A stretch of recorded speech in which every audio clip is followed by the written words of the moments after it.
ಇದರಿಂದ ಸಾಲದ ಸುಳಿಗೂ ಕೂಡ ಸಿಲುಕಿಕೊಂಡಿದ್ರು. ಇದೀಗ ಮತ್ತೆ ನಿಯಮ ಬಾಹಿರ ವರ್ಗಾವಣೆಯನ್ನ ಮಾಡಿ ನನಗೆ ಕಿರುಕುಳವನ್ನ ಕೊಡಲಾಗಿದೆ. 1 ವರ್ಷ ಪೂರೈಸುವ ಮೊದಲೇ ವರ್ಗಾವಣೆಯಾಗಿದೆ. ಇದರಿಂದ ನಾನು ಮಾನಸಿಕವಾಗಿ ಜರ್ಜರಿತನಾಗಿದ್ದೆ. ಕಳೆದ 7 ತಿಂಗಳ ಹಿಂದಷ್ಟೇ 30 ಲಕ್ಷ ಹಣವನ್ನ ಕೊಟ್ಟು ಅವರು ಯಾದಗಿರಿಗೆ PSI ಆಗಿ ಬಂದಿರ್ತಾರೆ. 1 ವರ್ಷ ತುಂಬಿರೋದಿಲ್ಲ, ಅಷ್ಟರಲ್ಲೇ ಅವರನ್ನ ಸೈಬರ್ ಕ್ರೈಮಿಗೆ ಅವರನ್ನ ಶಿಫ್ಟ್ ಮಾಡುವಂತಹ ಕೆಲಸ ಆಗುತ್ತೆ, ವರ್ಗಾವಣೆ ಮಾಡುವಂತಹ ಕೆಲಸ ಆಗುತ್ತೆ.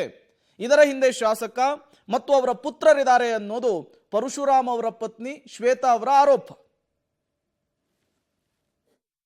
ಇವರಿಗೆ ಮಾನ್ಯ ಪೊಲೀಸ್ ವರಿಷ್ಠಾಧಿಕಾರಿಗಳು ಯಾದಗಿರಿ ಜಿಲ್ಲೆ ವಿಷಯ ನನ್ನ ಗಂಡ ಪರಶುರಾಮ್ PSI ರವರ ಸಾವಿನ ಬಗ್ಗೆ ತಪ್ಪಿತಸ್ಥರ ಮೇಲೆ ಸೂಕ್ತ ಕಾನೂನು ಕ್ರಮ ಜರುಗಿಸಿ ನ್ಯಾಯ ದೊರಕಿಸಿಕೊಡುವ ಬಗ್ಗೆ. ನಾನು ಶ್ರೀಮತಿ ಶ್ವೇತಾ ಎನ್ವಿ, ಯಾದಗಿರಿ ಪೊಲೀಸ್ ಠಾಣೆ PSI ಪರಶುರಾಮ್ ಪತ್ನಿ. ತಮ್ಮಲ್ಲಿ ದೂರು ಅರ್ಜಿ ಸಲ್ಲಿಸುವುದೇನೆಂದರೆ, ನನ್ನ ಗಂಡನಾದ ಪರಶುರಾಮ್ PSI ರವರು ಕಳೆದ 7 ತಿಂಗಳಿನಿಂದ ಯಾದಗಿರಿ ನಗರ ಪೊಲೀಸ್ ಠಾಣೆಯಲ್ಲಿ ಕರ್ತವ್ಯ ನಿರ್ವಹಿಸುತ್ತಿದ್ದರು.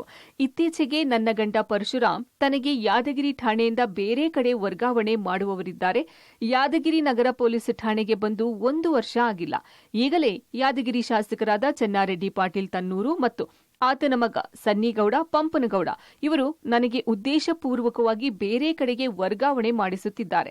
ಇದರಿಂದ ತನಗೆ ಬಹಳ ಮಾನಸಿಕ ನೋವಾಗುತ್ತಿದೆ. ಅಲ್ಲದೆ ನನ್ನ ಸ್ಥಳಕ್ಕೆ ಬೇರೆಯವರಿಗೆ ವರ್ಗಾವಣೆ ಮಾಡುತ್ತಿದ್ದಾರೆ. ಇದರಿಂದ ನನಗೆ ತುಂಬಾ ಅವಮಾನ ಆಗುತ್ತಿದೆ ಎಂದು ಬಹಳ ನೋವಿನಿಂದ ನನಗೆ ಹೇಳಿದರು. ಅಲ್ಲದೆ ಯಾದಗಿರಿ ನಗರ ಪೊಲೀಸ್ ಠಾಣೆಯಲ್ಲಿ ಮುಂದುವರಿಸಬೇಕಾದ್ರೆ 30 ಲಕ್ಷ ಹಣ ಕೊಡುವಂತೆ ಶಾಸಕರಾದ ಚೆನ್ನಾರೆಡ್ಡಿ ಮತ್ತು ಅವರ ಮಗ ಸನ್ನಿಗೌಡ ಬೇಡಿಕೆ ಇಟ್ಟಿದ್ದಾರೆ. ಅಷ್ಟೊಂದು ಹಣ ನನ್ನಿಂದ ಹೊಂದಿಸಲು ಆಗದೇ ಇದ್ದರಿಂದ ಆಫೀಸ್ಗೆ ಹೋಗಿ ಶಾಸಕರಾದ ಚೆನ್ನಾರೆಡ್ಡಿ ಮತ್ತು ಅವರ ಮಗ ಸನ್ನಿಯವರಿಗೆ ಪರಿಯಾಗಿ ಬೇಡಿಕೊಂಡು ಇನ್ನೂ ಸ್ವಲ್ಪ ಅವಧಿ ಮುಗಿಯುವವರೆಗೂ ನನ್ನನ್ನ ಯಾದಗಿರಿ ನಗರ ಠಾಣೆಯಲ್ಲಿ ಮುಂದುವರಿಸಲು ಕೇಳಿಕೊಂಡಾಗ ಅವರು ನಾನು ಕೇಳಿದಷ್ಟು ಹಣ ಕೊಡೋಕೆ ಆಗ್ಲಿಲ್ಲ ಅಂದ್ರೆ ಕೆಳಜಾತಿಯವರು ನನ್ನ ಕ್ಷೇತ್ರದಲ್ಲಿ ಇರಬಾರದು ಅಂತ ಅವಮಾನ ಮಾಡಿರುತ್ತಾರೆ ಎಂದು ನನ್ನ ಗಂಡ ಪರಶುರಾಮ್ ನನಗೆ ಹೇಳಿದ್ರು. ಅವಮಾನದಿಂದ ನನ್ನ ಗಂಡ ಮಾನಸಿಕವಾಗಿ ನೊಂದು ಖಿನ್ನತೆಗೆ ಒಳಗಾಗಿದ್ರು. ನಾನು ಹೇಳಿದ್ರು ಅವರು ಒಂಟಿಯಾಗೇ ಇರ್ತಾ ಇದ್ರು. ಯಾದಗಿರಿ ಶಾಸಕರಾದ ಚೆನ್ನಾರೆಡ್ಡಿ ಮತ್ತು ಅವರ ಮಗ ಸನ್ನಿ ಇಬ್ಬರೂ ಕೂಡಿಕೊಂಡು ನನ್ನ ಗಂಡನಿಗೆ ಯಾದಗಿರಿ ನಗರ ಠಾಣೆಯಿಂದ ಸೆನ್ ಯಾದಗಿರಿ ಪೊಲೀಸ್ ಠಾಣೆಗೆ ವರ್ಗಾವಣೆ ಮಾಡಿದ್ರು.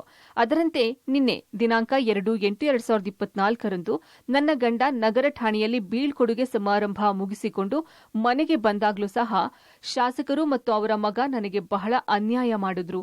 ಅವಧಿಗಿಂತ ಪೂರ್ವದಲ್ಲಿ ನನ್ನ ವರ್ಗಾವಣೆ ಮಾಡಿದ್ರು. ಅವರು ಕೇಳಿದ 30 ಲಕ್ಷ ಹಣ ನನಗೆ ಹೊಂದಿಸಲು ಆಗಲಿಲ್ಲ. ಅವರು ಮಾಡಿದ ಅವಮಾನದಿಂದ ನನಗೆ ಜೀವನ ಸಾಕಾಗಿದೆ, ಸಾಯ್ಬೇಕು ಅನಿಸ್ತಿದೆ ಎಂದು ಬಹಳ ದುಃಖದಿಂದ ಮನೆಯಲ್ಲಿ ಅಳ್ತಾ ಇದ್ರು. ನಾನು ಎಷ್ಟು ಧೈರ್ಯ ಕೊಟ್ಟರೂ ಅವರು ಬಹಳ ಮಾನಸಿಕ ಖಿನ್ನತೆಗೆ ಒಳಗಾಗಿದ್ರು. ನಾನು ಗರ್ಭಿಣಿಯಾಗಿದ್ದರಿಂದ ನನ್ನ ಹೆರಿಗೆ ಸಮಯ ಇದ್ದಿದ್ರಿಂದ ನಿನ್ನೆ ಸಾಯಂಕಾಲ ನಾನು ನನ್ನ ತವರು ಮನೆ ರಾಯಚೂರಿಗೆ ಹೋಗಿರುತ್ತೇನೆ. ಯಾದಗಿರಿ ಮನೆಯಲ್ಲಿ ನನ್ನ ಗಂಡ ಮತ್ತು ಮಾವ ಜನಕಮುನಿ ಇಬ್ಬರೇ ಇದ್ರು.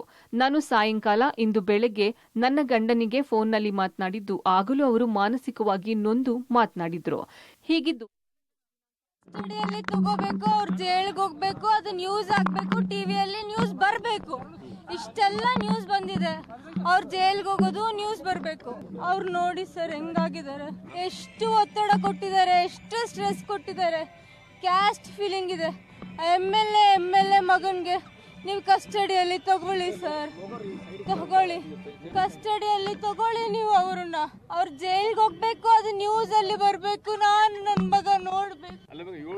ನಮ್ಮ ಅತ್ತೆ, ನಮ್ಮ ಮಾವ, ನಮ್ಮ ತಂದೆ ತಾಯಿ ಎಲ್ಲರೂ ನೋಡ್ಬೇಕು.